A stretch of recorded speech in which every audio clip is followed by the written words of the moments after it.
7 एकड़ में अपना घर नहीं चला सकता, वो ट्रैक्टर की किस्त कहाँ से देगा? No matter whatever mechanism you introduce, where will you take the people out? बड़ी बड़ी मशीनरी खरीदनी हर किसान के बस की बात है नहीं।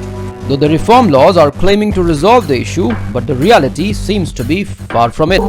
वहाँ पे भी उसको बहुत कुछ सहना पड़ता है लोन लेने के लिए। You can't say that there will not be intermediary traders. You cannot say there cannot be intermediary processors.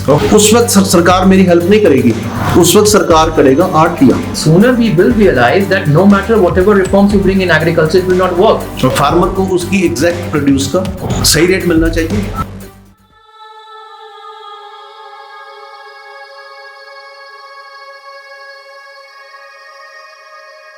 किसान को सभी सरकारों ने अपना वोट बैंक समझा हुआ है कि किसान को सबज बाग दिखा के अपनी सरकार बना लो, जैसे कि कई सूबों में हुआ है कि हम आपके सभी कर्जे माफ कर देंगे। यहाँ तक कि प्राइवेट बैंक, कोऑपरेटिव बैंक और आड़तियों के कर्जे माफ करने की भी बातें कही गई थी और सरकारें बन गई। Farmers are now totally fed up with tall political claims and false promises. Stagnation in agriculture has worsened their conditions year after year. And this is even more true for small and marginal farmers who mostly have to bear the brunt of changes taking place in technology and policies. थोड़ी थोड़ी जमीन वाले आई, क्या करेंगे जी आगे जाके? इस 4-5 एकड़ में ना तो मैं इसको छोड़ सकता हूँ खेती को, ना मैं कर पा रहा हूँ, ना मैं अपना परिवार सही ढंग से पाल रहा हूँ। जैसे बड़ी बड़ी मशीनरी खरीदनी हर किसान के बस की बात है नहीं। छोटी मशीनरी के साथ काम नहीं चलेगा जी आगे। बैंक्स में जब लोन लेने जाता है फार्मर, उसको पूरा लोन नहीं मिलता। देखा जाए तो वहां पे भी उसको बहुत कुछ सहना पड़ता है लोन लेने के लिए। कई बातें होती है कि नहीं बता सकते कि वो क्या सहना पड़ता है, कहाँ पैसा, ये अफसर राज की बात कर रहा हूँ जी मैं।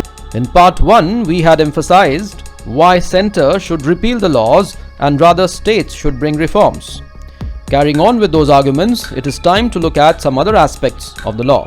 There are concerns about the difficulty that the farmers will face in availing credits for agriculture and other purposes. जरूरत पड़ जाती है, कोई बीमार पड़ गया, शादी आ गई या कुछ हो गया, उस वक्त सरकार मेरी हेल्प नहीं करेगी, उस वक्त सरकार करेगा आड़तिया, जो टाइम टू टाइम हर हफ्ते उसको पैसे दे देता है जब जरूरत पड़ती है। कोई बैंक नहीं देता, कोई सरकार नहीं देती। There is one apprehension among the farmers that the spread of unregulated market will weaken APMCs and that will make it difficult for them to get credit for farm as well as other purposes. Yes, this is a major area of concern.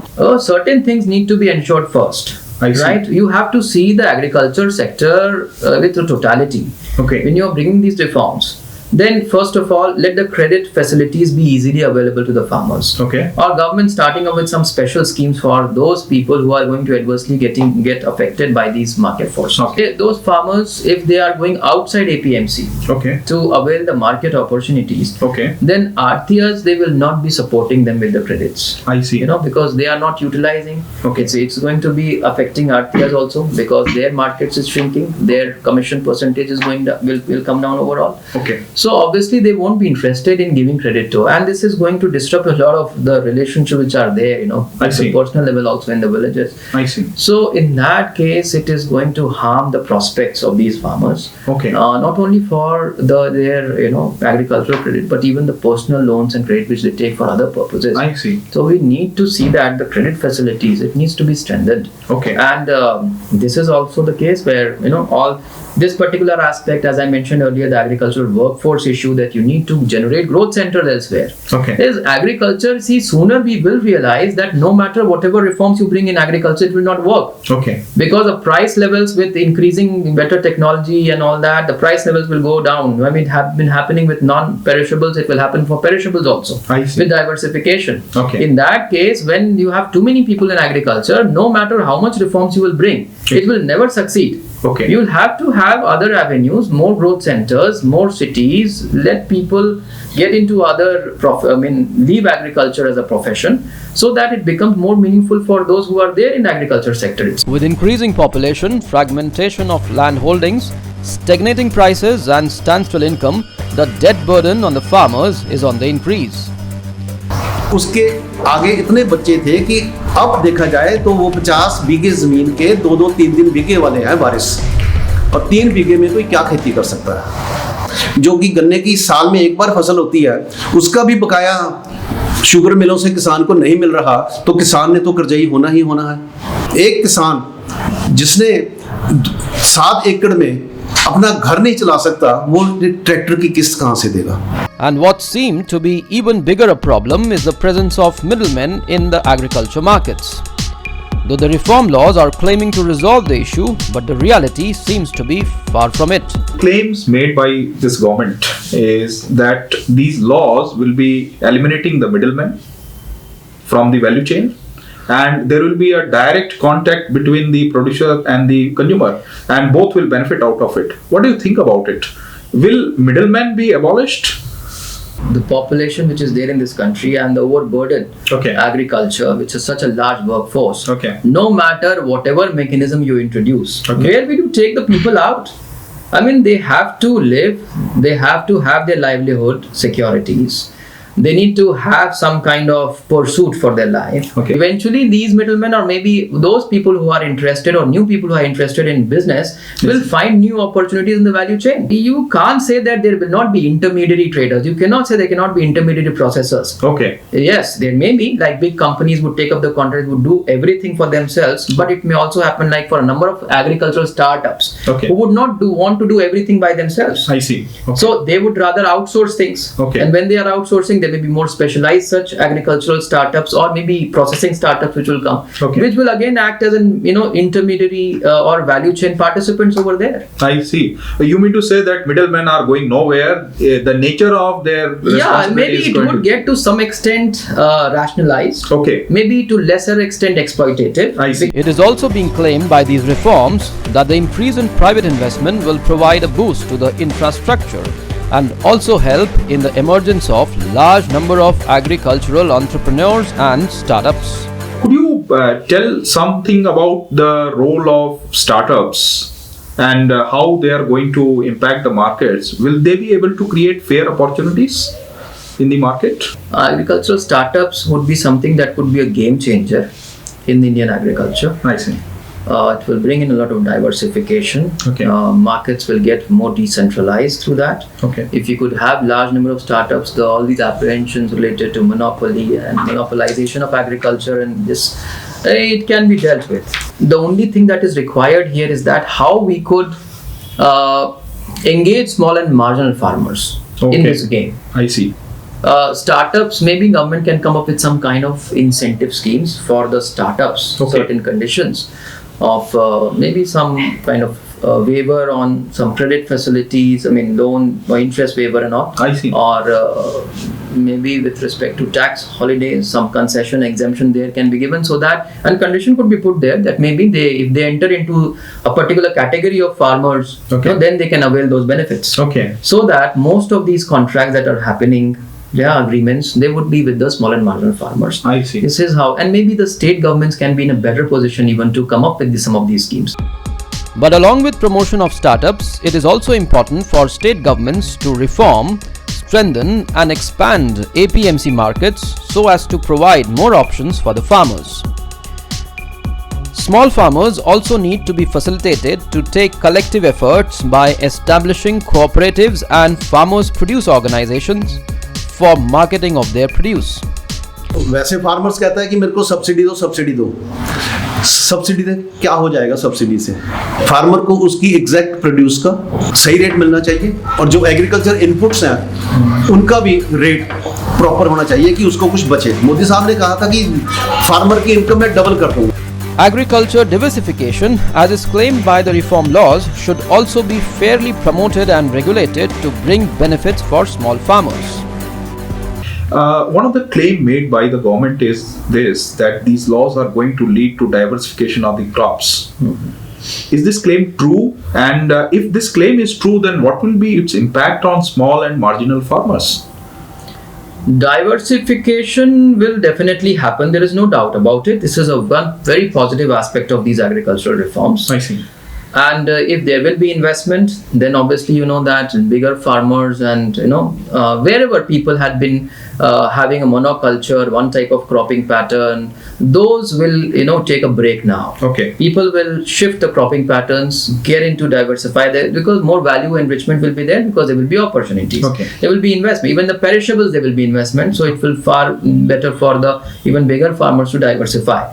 That's something good. Okay. But then the problem here is that one thing which if we look into more deeply, Okay. that a lot of these small farmers, they are involved in the cultivation of the perishable items. I see. So if the bigger farmers, Okay.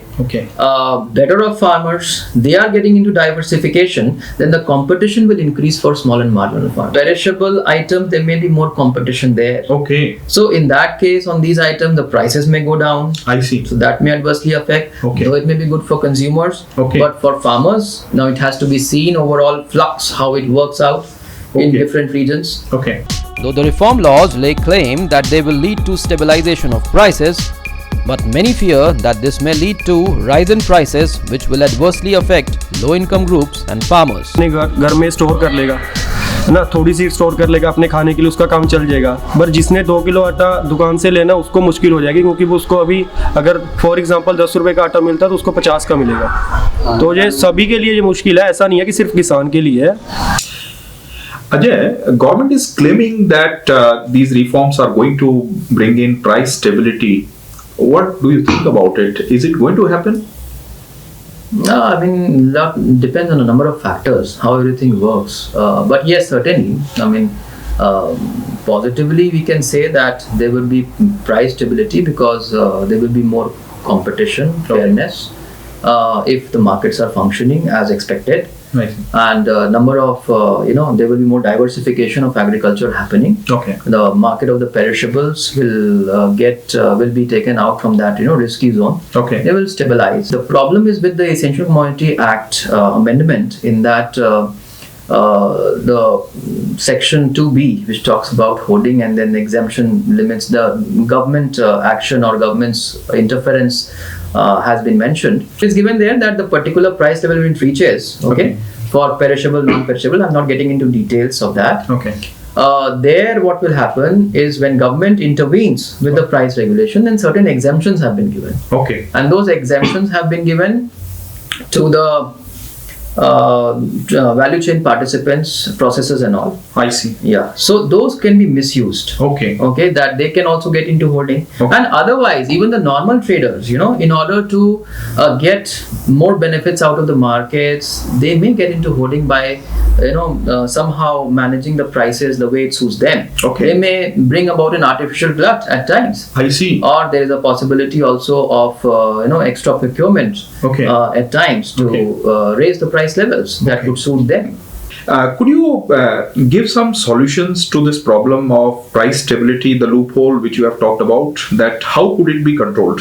There we have to just study that particular section properly. Okay. There needs to be proper classification of goods and all, because Okay. it has been mentioned in a vague and general manner.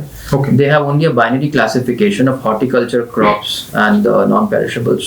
Okay. So it needs to be probably graded, because there may be some semi-perishables also. I There see. may be of different levels of items. So it could be more graded classification. Okay. Things could be made little more specific there. Semi-perishable And then- like onion and Yeah, potato. onion, potato, and all these crops, I see. because they need to be taken up a little differently, I because see. they have a longer shelf life, Okay. and there may be processing which further increases I their see. shelf life. So in that case, there need to be graded classification probably, or maybe I don't know. Maybe the government would like to bring them in the rules, but it is far better to make things clear in the law itself. Okay. But it's better that if the states have their laws, because they can take different types of decisions with respect to crops the way it suits them.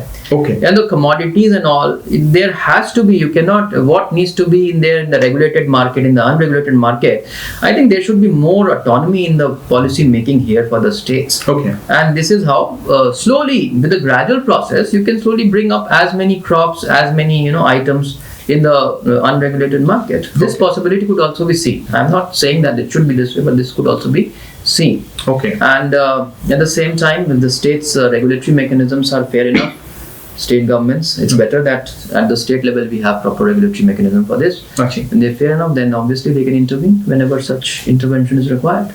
Okay. Here we come to the end of this session. Thank you so much for your patience. We will be coming out with more videos discussing various other aspects of these laws. Thank you so much.